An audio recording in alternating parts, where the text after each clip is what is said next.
윤석열 대통령이 이르면 다음 주에 여당의 총선 참패와 앞으로의 쇄신 방향에 대해 직접 입장을 밝히는 방안을 검토 중인 것으로 전해졌습니다. 국정 쇄신의 방향으로는 소통을 강조할 것으로 보입니다. 권남기 기자입니다.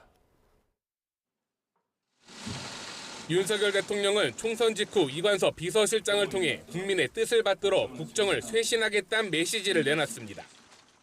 총선에서 나타난 국민의 뜻을 겸허히 받들어 국정을 쇄신하고 경제와 민생 안정을 위해 최선을 다하겠습니다. 이런 말씀을 주셨습니다. 윤 대통령은 이에 더해 쇄신과 향후 국정 운영 계획을 직접 설명하는 방안을 검토하고 있는 것으로 전해졌습니다.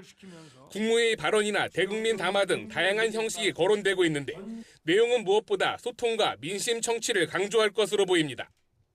김건희 여사 명품 가방 수수 논란이나 황상무 전 수석, 이종섭 전 대사 사퇴 전국 등 그동안 현안을 해결하는 방식이나 태도에 실망한 민심이 여당의 참패를 불러왔다는 인식이 깔려 있습니다.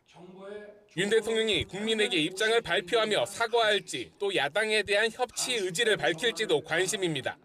다만 대통령실은 총선 결과가 그동안 추진했던 윤석열 정부 정책 방향에 대한 반대는 아니라고 판단한 것으로 알려졌습니다. 기존의 주요 국정과제로 추진하던 교육이나 연금, 노동, 의료개혁의 방향을 수정하기보단 더욱 공감대를 넓히는 데 주력할 거란 겁니다. 의대 정원 확대와 같은 주요 정책의 연속성을 잃지 않기 위해 앞서 사의를 밝힌 참모 중 정책실장 등 정책 라인의 사이는 반려될 가능성이 큽니다.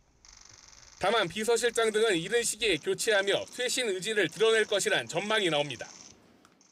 윤 대통령은 총선 패배 이후 별다른 일정을 잡지 않았는데 국정 쇄신의 방향과 수준을 고심하는 것으로 보입니다. 성남 민심에 대한 사과나 인적 쇄신이 예상을 뛰어넘을 수 있다는 관측도 나옵니다.